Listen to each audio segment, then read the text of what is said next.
Hello, everybody. My name is Lea Viljanen, and I'm here to talk about audit interviews and hacking. This is not a technical talk, so if you are looking for deeply technical content, this is not the place to be. I'm talking about psychological truths and underpinnings of how an auditor can make the audit interviews yield better results. And also, conversely, how the person being audited can affect that situation. Why am I here talking about this thing? That's a very good question, because I'm a technical person, not a psychologist or psychiatrist or any kind of HR person who talks to people a lot. I start my, let's say, counting my cybersecurity career from 1995, when I was employee number 10 in a very small company called Nixu. I had, of course, been at the university before and doing admin stuff and things like that, but that kind of started my cybersecurity career. I did a lot of technical admin stuff and things like that, was there for 10 years, growing up the cybersecurity, or then it wasn't called cybersecurity, it was just security. Did all kinds of technical audits. I came in 2001, I went to the States and brought a lot of web application audit methodology from SANS to Finland, and we started doing things like that. Eventually, after 10 years, I thought, okay, I need to do something else, and decided to, let's say, go out of my technical comfort zone, and I went to be a year and a half for Chief Information Security Officer in Finnish government in an organization called TIKE, maa- ja metsätalousministeriön tietopalvelukeskus, which was the sort of IT organization via which all the Finnish farming subsidies, maataloustuet, went through, so lots of millions. And that also mandated some security processes, and we did an ISO 27001 certification. It wasn't called 27001, it was called BS 7799 at that time. And in that role, I also got to sit in the seat of the audited person, which was also very interesting. So I did that, and I thought, okay, maybe I don't really like running processes. I like projects, I like doing things. So I founded my own one-person company, Love Security. You might figure out which letter my second name starts with. And that's what I'm still doing. I also am currently 50% of the people behind Hacker.fi company, which does bug bounties as a service for Finnish organizations. So I do a lot of technical stuff. I do a lot of technical audits and things like that. So why am I here talking about psychology?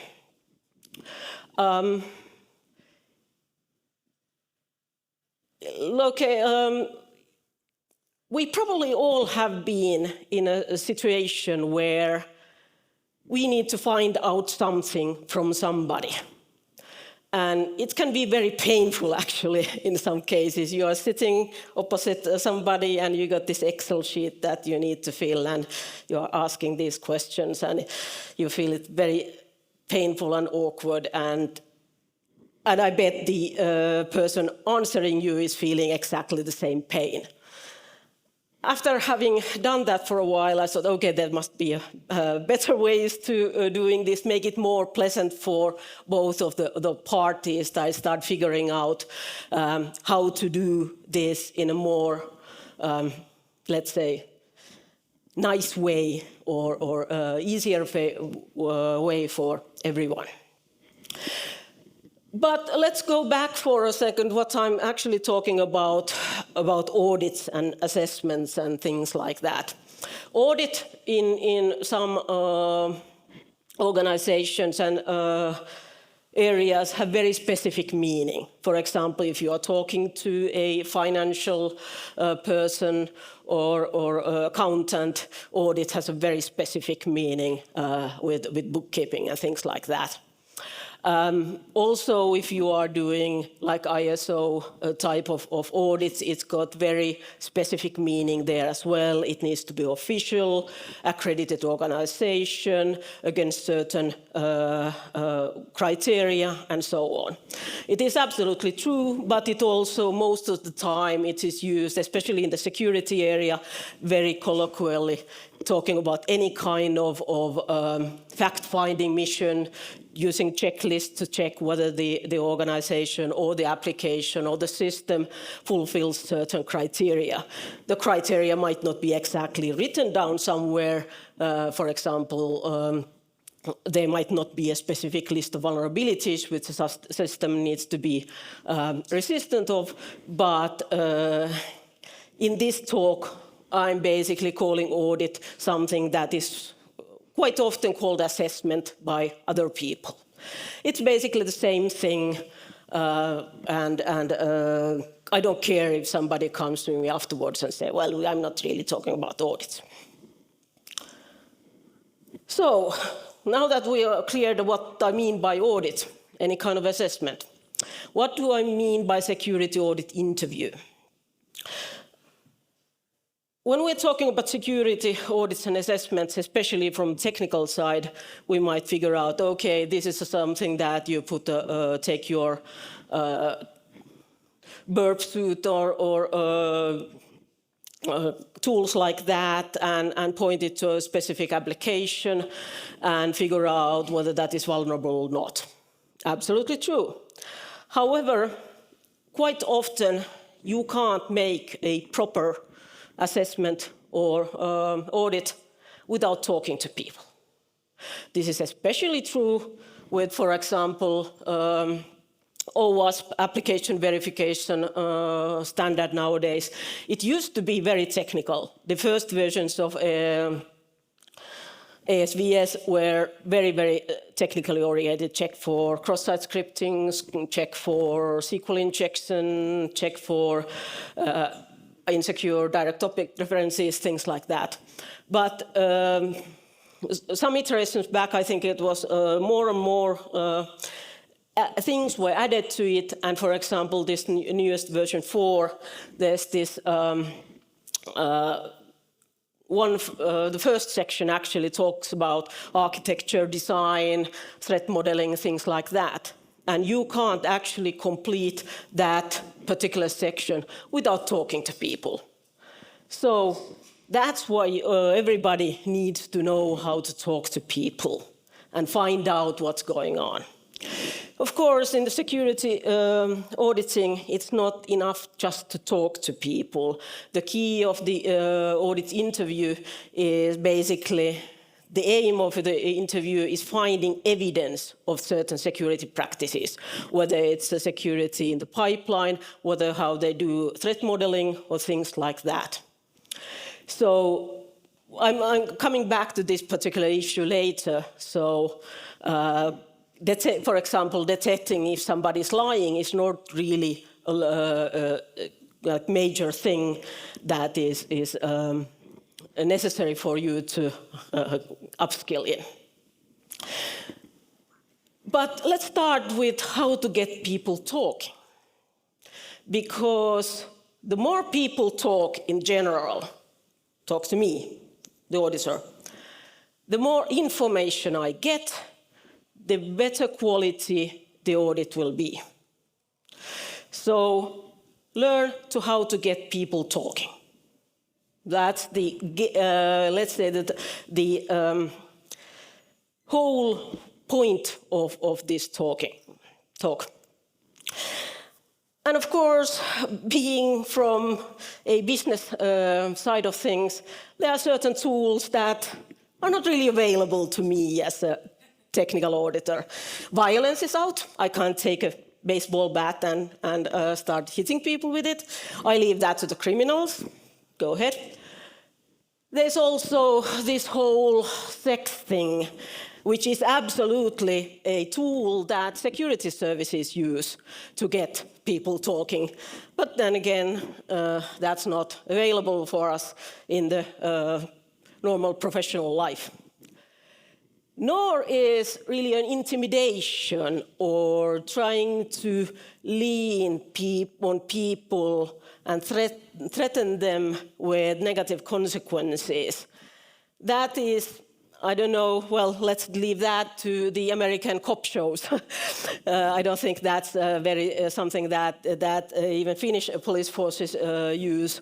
But those are not something that we can leverage to get people talking. So what is there? So we might look at some social engineering techniques. How do people get conned in a telephone and getting sent their credentials or sending hundreds of thousands of money to third parties? For example, the social engineers might leverage things like authority, that, hey, this is the CEO of your company, please send 100,000 of euros to this bank account.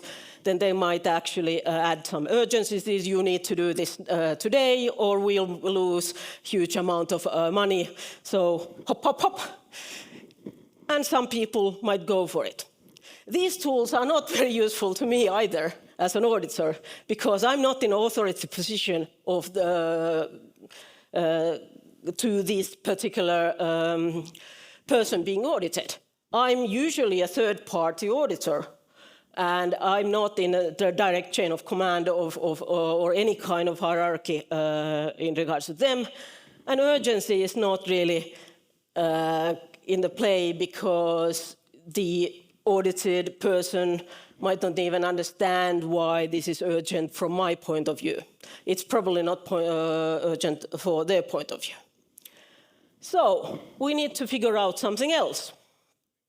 And I'm going to present 5 certain ways which help in getting people to talk and spill their secrets.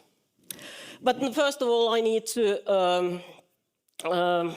make this sort of disclaimer that not all X.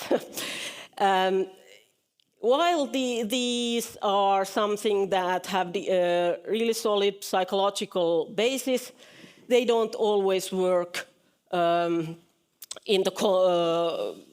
all interview situations. There might be that some people are very, in their basic nature, are not very forthcoming, whatever tricks I want to use. Some of the things are not very culturally transferable. For example, this emphasis on truth and being truthful is something very peculiar to us in the Northern European zone. People in other cultures have very more fluid understanding of what is truth and what is truth-like, let's say it this way. My experience is mostly in the let's say this Northern European Protestant zone where people are in the sense very obliging, telling the truth, but I do have experience with other cultures as well. So with that, I'm going to introduce our 2 actors, the white hat auditor and the black hat audited person. And of course, I probably hexed the weather today because I decided to use this people symbol instead of hat. So sorry about the blizzard where you're going to need some warm headwear. Now, the question is, of course, the auditor wanting to find good things about the company or bad things about the company to write a report so that the company or the organization can enhance its security. That's a pretty well understood role. The question is now, why does that audited person have a black people? What would make that a sort of black hat thing? Why would that person want to affect the how the audit interview is going? I'm going to give you an example. Some years back, I was at this client doing this security for this project, and suddenly I get in my email box a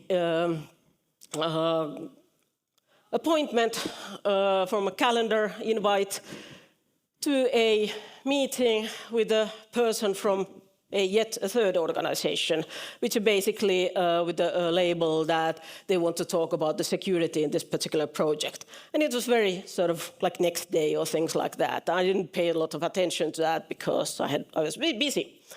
And it turned out that this particular third party person wanted me to tell everything about the project security.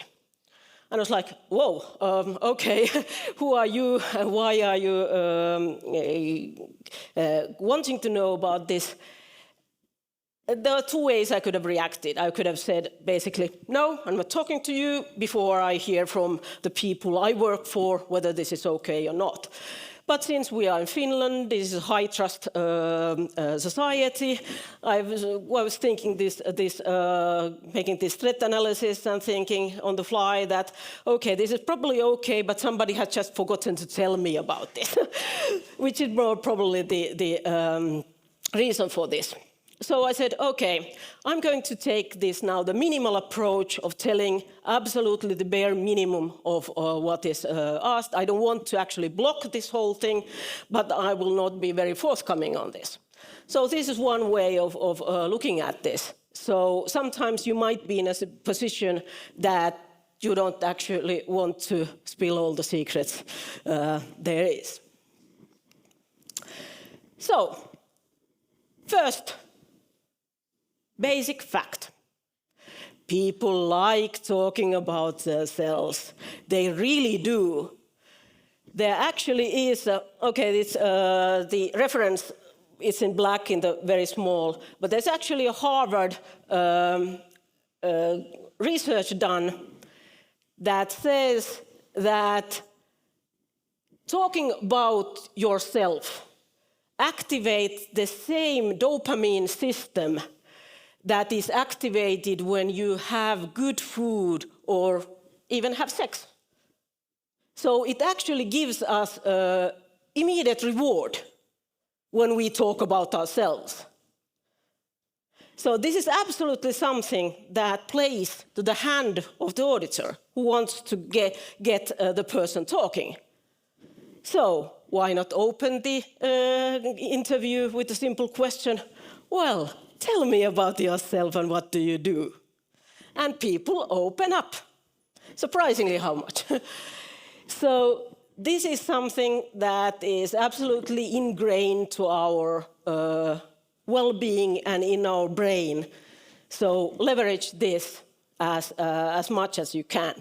Of course, there are people who really don't like talking about themselves and are very, very shy and don't want to open anything they need, and that's fine. But generally speaking, people do like.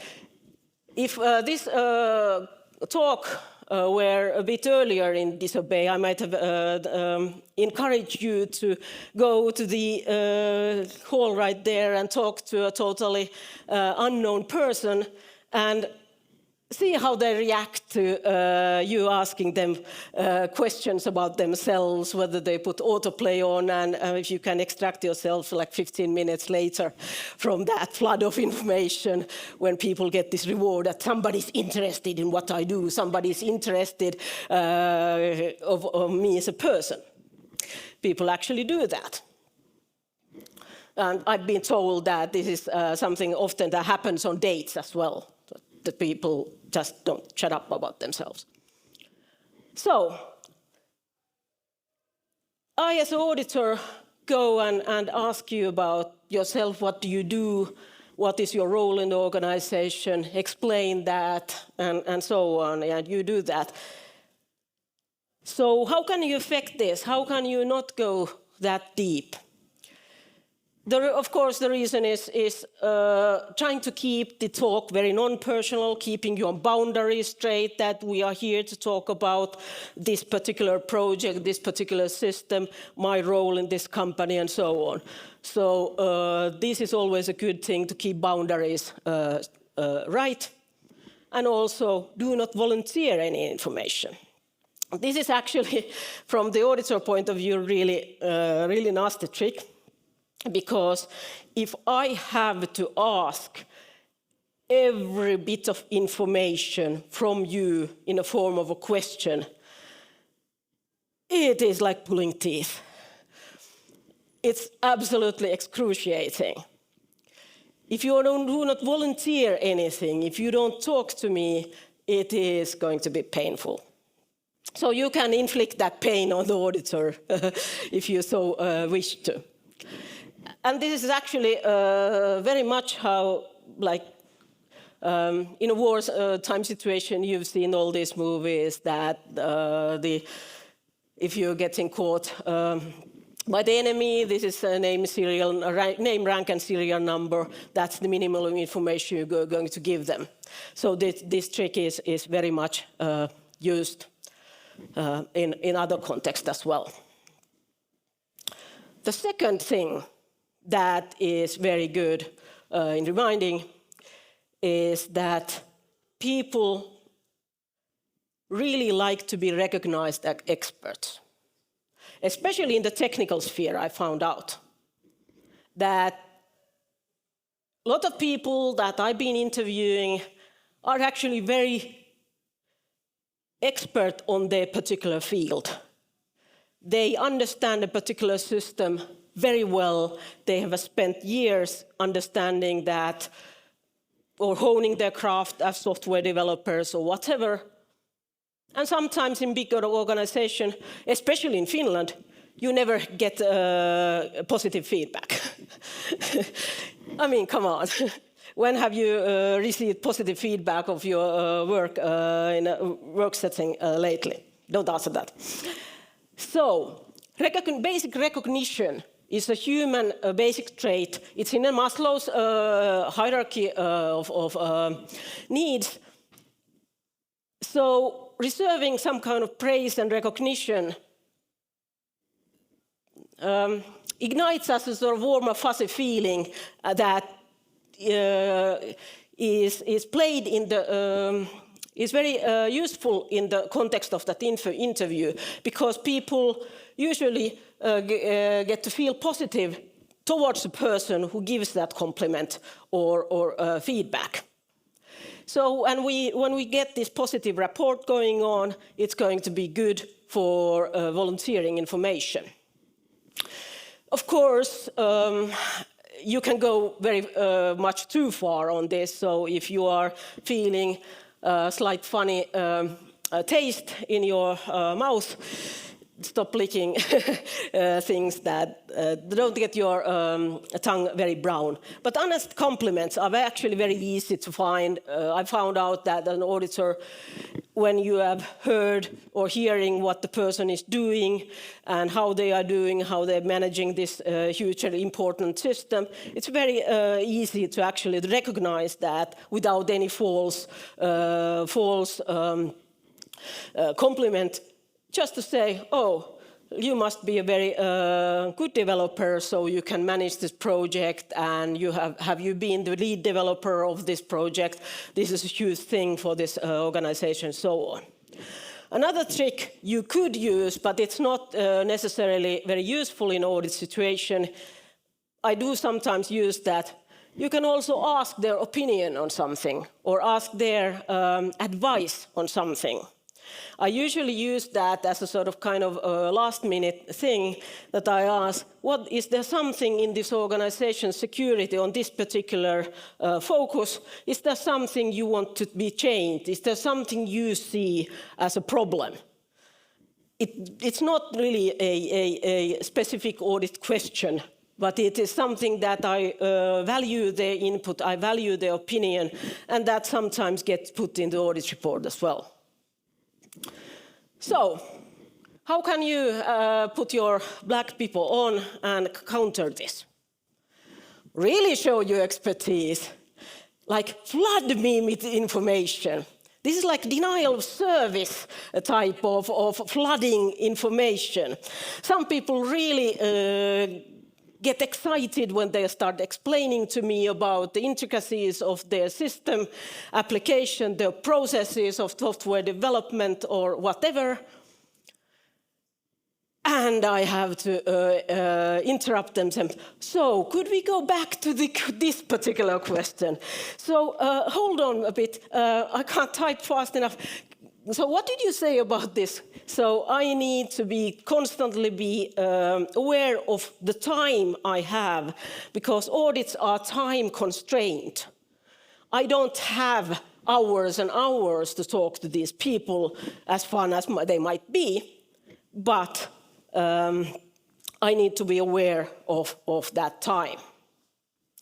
So, denial of service is absolutely a viable strategy on this. The third one, which is a bit difficult one to counter, but the third truth is that we actually prefer people who are like us. So what does this mean from the audit perspective? The auditor, I found it is actually useful to try to find something that is common to us, me and the people who are being interviewed. And of course, the more specific it is, the better it is. So if somebody is a developer, I said, okay, I've got some developer background. I'm not a professional, but I do this hobby thing. Or the sysadmin, I can say, okay, I'm also a sysadmin with certain things. If they are talking about their hobbies, we might find something to connect them on that level, or things like that. It's not absolutely like mandatory to do this, but it adds up to some level of trust or connection you have, and it makes talking to you easier. So if I find that we might not have a lot of things actually in common, like background work or things we have seen or experienced, I can also try to drive the discussion towards things that we find new connections in. And if that doesn't work out, I can try copy their movements. It's called mimicking. So if somebody is sitting like this, I might start sitting like this as well. So it's a totally manufactured thing. And this is one of the tricks that you need to maybe want to start learning.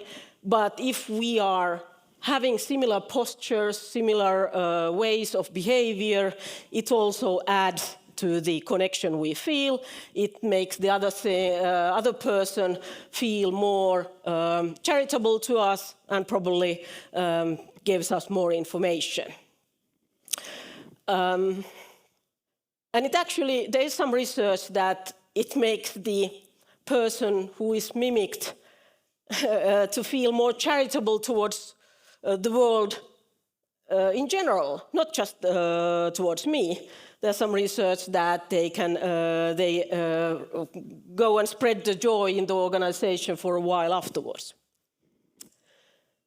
So putting the black people on, if I find that I'm trying to be influenced in this way, well, obviously you can start paying attention if you're being mimicked, and also be attentive to how you are, so you are not accidentally mimicking the auditor. That also happens in the cell. Happens sometimes. Also, if you find out that the auditor is trying to find common ground between you, common things, you might start to, in your answers and discussions, to emphasize the differences of you which you have. So if I said, okay, I've been a developer for a while, you might say, oh, but we are developing in Python. You don't have any Python experience, do you? And I said, no. So that is something you can do, and it kind of is a mood killer in the sense from my point of view. But this is one thing, some things you can do. So, what else can we do? Thing number 4. People talk more when they are relaxed and comfortable. This is something I've found that in the past, a lot of the audit interviews were happening in this very impersonal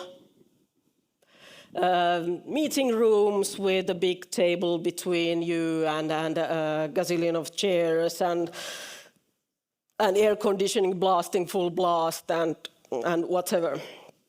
And that's not very relaxed and comfortable situation necessarily. You are sitting opposite somebody who is keen on pumping you with all the information you have. This is sort of interesting what has happened with the pandemic. A lot of these things have gone online. And initially I was totally against doing any kind of online interviews, whether Team or Zoom or whatever, because the connection doesn't always convey all the nuances of the person who is saying something, and it's not the whole experience. There's lots of communication that I might be missing just for the non-verbal cues and things like that. But what I found out that actually interviewing somebody who is sitting in their own kitchen is actually a good way of making the other person feel relaxed and comfortable. They are in their home ground, feeling safe, secure. They have their favorite coffee cup in there, there's a brew there. They can feel relaxed and not pressured by anything. And this has generated some very, very good audit interviews. People are really opening up when they are sitting home. And this was a total surprise for me because I thought that maybe this is not the good way of doing that. But so it goes. People do talk more when they are relaxed and comfortable and in their home feeling safe and secure. So location and circumstances do matter. So what can a black people do in this particular case? Well, there's not a lot you can do actually, but there's one thing you probably control is that you are of the organization being audited, which means you control where the audit interviews are held. Usually, I arrange the audit interviews with a contact person from that organization, and they send out the meeting invites and say the couple of words, what is the purpose of the interview, and he introduces me and so on. And if you go to this person and said, okay, I don't want to do this via Zoom, I want to go to our premises on Monday morning at 7 a.m. in a meeting room where the air conditioning has been off all weekend, and then we are going to put the air conditioning on full blast first thing in the morning. Oh, it's going to be weird time in the morning in a totally in a cold and very stuffy meeting room. It's not going to be a very pleasant discussion to us. So arrange the interview in an uncomfortable location or time. You have that capability. Of course, there are restrictions on this. If you are located in, let's say, Rovaniemi, and I'm located in Helsinki, your organization might not actually want to pay me to trip to Rovaniemi, so there might be some practical considerations that maybe the trip is not something that they have budgeted for. But you can try. But especially with the time, you have to figure out whether the person doing the audit is a morning person or evening person. So you might want to check on that. Okay, and the final one. People will absolutely lie to protect themselves. They will also lie for other reasons as well, but one of the typical reasons why people lie is self-protection. So as an auditor, I need to be aware of this. I need to understand what kind of organization it is, whether I'm going to encounter this type of things. There's different kinds of things I need to consider. First of all, is the organization psychologically safe for the audited person? So if they admit they do not follow certain policies or practices mandated by their manuals, how much trouble are they in? I need to understand this. Generally speaking, in the Finnish working life, it's very much well understood that these audits are not trying to find problems with certain people's behavior.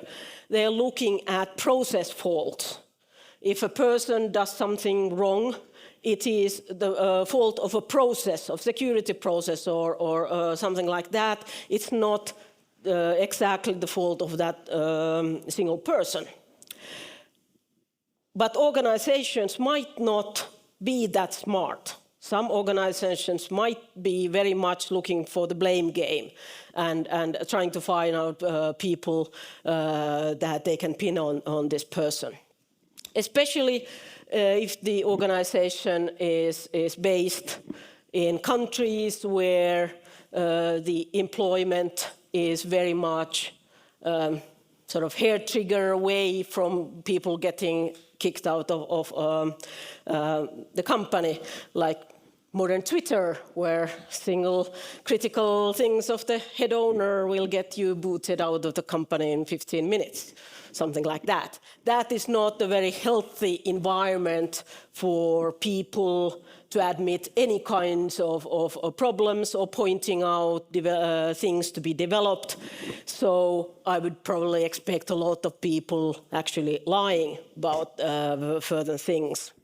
Also, the audit situation needs to be psychologically safe in the sense that I need to make the person being audited feel that I'm not going to blame them individually.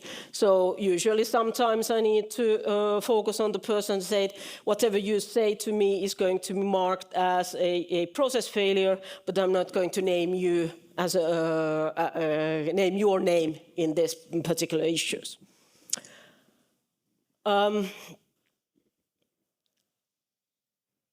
Also, I need to understand who is this person that is sitting against opposite me, who I am auditing. What is their level of commitment to the organization? Because if I'm talking to like a company owner, their incentive in protecting themselves and the company is much, much more than if I'm the engineer number 15 in a 2,000-person company. They might not be that committed. They are going to spill the beans very eagerly. But for example, if I had interviewed the CTO of Vastam, for example, I'm pretty sure they would have lied their eyes and ears full of things, even if they knew that things are going wrong. But talking about lying, that we need to understand that, especially as Finns, we need to understand that there are actually different kinds of something. What we Finns put under the label of lying is actually a very nuanced thing. That lying for us Finns is all bad, but there are cases where some people just misremember something. They're not quite sure, and they are saying, oh yes, this is a fact, but they just don't remember exact details. I don't consider that, that's not a conscious lie. It's a lie, it's not the truth, but it's not conscious, so it's a different thing as well. And also, in some cases, so especially when I talk to people from different cultures, if I'm going to ask them, how are you implementing this particular process in your daily work? They might not actually answer the question because their superiors have defined that the only correct answer to this is, yes, we are doing everything mandated, whether it's actually factually true or not. Because in some cultures, whatever your boss says is the truth, regardless of what the evidence might show. So you need to figure out this as well. But generally, the audit process gets this right, because it really doesn't matter how much people lie, because the only thing that really matters is to gathering the evidence. So, for example, I called and say them, okay, do you have any security checks in your CI/CD pipeline? And they said, yes, we have. And I'm going to say, okay, show me the pipeline definition file. And so they go to the GitHub or GitLab or wherever they have and they show me that. Then I say, okay, so where do you use X-ray or sonar cube or whatever you're using there? So what are you doing? And then they may say, okay, yes, it is this line that calls this binary. And then I might quote, okay, so what happens to the reports this particular tool generates? And show me the report, show me how you handle that report, show what happens to these things, how do you close these issues or do not. So if they're just saying, yes, we are doing fine, everything is, I need to keep digging. So in that sense, it really doesn't matter if they say to me that the company line is that we are doing everything and they are not. For example, in one audit I did a while back, when I interviewed the people, and they showed me that there's actually a CI/CD pipeline with this tooling installed, but it turned out, and the developer said, yes, it's not in a blocking mode, it just advises. And I said, okay, can you show me the report of what kind of advices it says and what they're doing it? And they were like, we don't know where the reports are. So it's not like, and I said, okay, that's interesting. Can you find out where the reports are for me? Well, they did, and they realized that, oops, they haven't looked at the report like ever. So I had to mark this as a fail. So one thing that I just illustrated is what you can do about this. Well, obviously you can't lie, but like I said, a true auditor tries to find the evidence behind what you're talking about. But you can fumble with the showing with the evidence. Like in my example just now, you said that, yes, we have this, the tooling gives us reports, but we don't know where they are. Or you're trying to find them, but you can't find them, or there's this server that you just can't access right now for whatever magical reason there is. So it shows that you are doing all your best to show me the evidence but something goes wrong and you can't do that. That is absolutely one way of killing time. And like I said, audit is a time-constrained process, so you might get somewhere with that, but in the end, what happens? When I've done all the interviews, gathered all the evidence, read all the policy papers and what have you, I'm going to write a report and check all the check boxes in the Excel that, yes, I've talked about this one, yeah, found out about that one. However, if I can't find evidence of something, what do I do next? Well, generally speaking, if there's no evidence, it's a problem.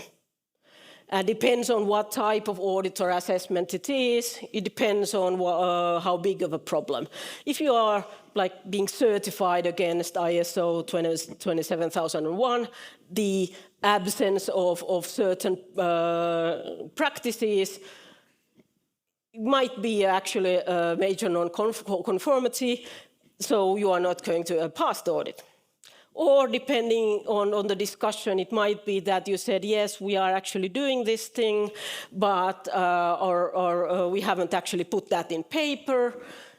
I might put that as a minor non-conformity, and we'll talk about that the next time I'm going to round.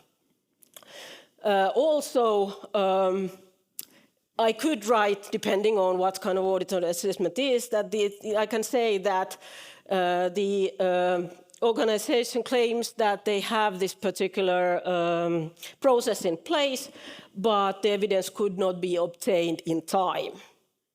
Because I have a deadline on the audit report. So what I usually do if there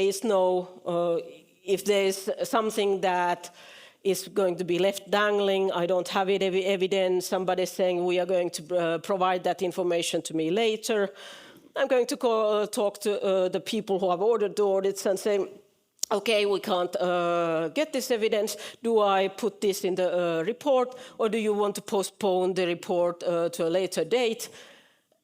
Depending on how they answer, I might then flag just these things as there's no evidence of this, but there might become a later date, so leave that kind of dangling in there. But the point is that however much you lie, it might not be enough to actually derail the audit results. So, I've got summary going. Interviewing people is a skill. Like I said, I am a technical person. I'm not this hyper-focused on people. And this is something I have had to think a lot. Every time I've had an interview that has gone really badly, like this, I'm looking at this Excel row by row and asking, so what about wow? So what about wow? And the interviewee has basically given me one-syllable answers, and I've been looking at going back. So what went wrong? And trying to figure out what to make this better.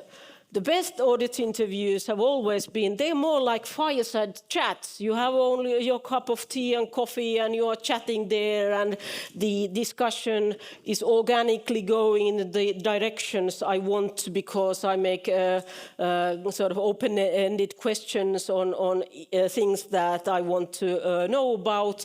And then we said, okay, oh, that's interesting. Could you please show me like that minutes of that meeting, or can we go now to the code repository to look at things in there, whether there's comments on the license information on the code or not. But you can also, in a position of a person being audited, you can somewhat affect the event and how it feels, but hopefully you can't affect the actual end result, because the idea is to gather evidence of things to do. That was basically the end of my talk, but since we do have a couple of minutes left, I'm going to actually, like everybody is using ChatGPT. I did ask the ChatGPT what principles can I use to people to tell me about the details of the work. And this is not bad, actually. Build rapport, I've talked about that. We haven't gone to the active listening part because that's a technique, and I'm talking about like psychological principles. And also the reciprocity principle, the owing favor, I don't see that happening in audit situations. Like foot in the door technique, that is actually a valid thing that could have been. So incrementally ask them to answer you, and when you build this question-answer rhythm, it's going to be natural discussion flow. Then ChatGPT tells me about I need to use authority. I said, no, that's not going to work. And then the social proof principle, if they will probably comply if they see others doing it. Haven't thought of that one. I did write this report before I talked to ChatGPT, so. And also I asked the ChatGPT what the black people would do. Important to be cooperative and transparent. This is not really sensible. Understand your rights. The only good thing here is to focus on the scope of the audit. That is actually very good. If you see the discussion going off the scope, that's good to think.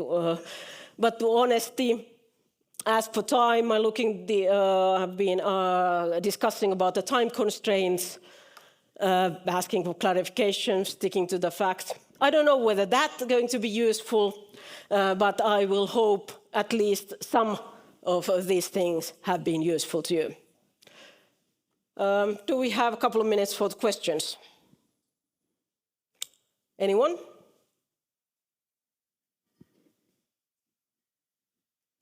Okay, this one.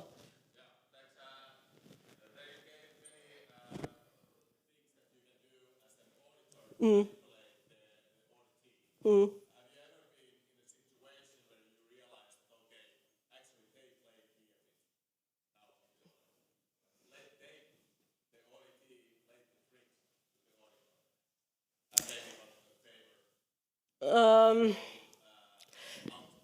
Yes, I've been in a situation, for example, the time manipulation.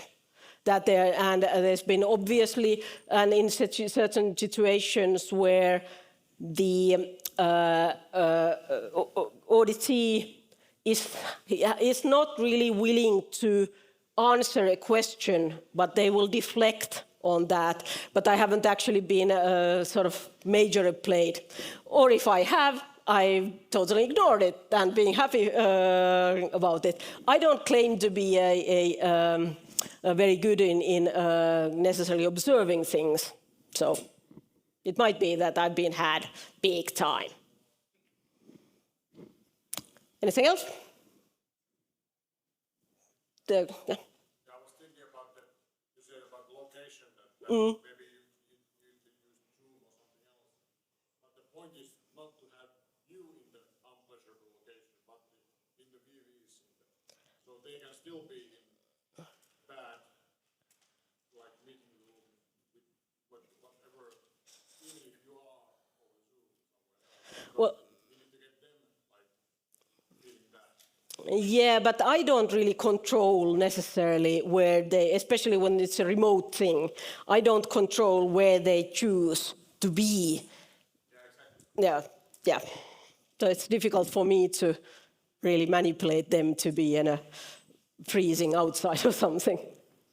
And somebody, yeah.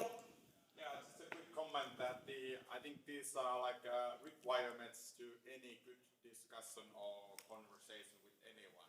Yep. So these are not like just the tricks. I'm not saying that you are stating that, but I want to remind that this, I think is, if you are a sales guy, if you are going to date, if you are meeting someone, these are like the requirements to have like a decent discussion with anyone. So typically this helps with all the other occasions too. Yes, I agree. Yeah, thank you.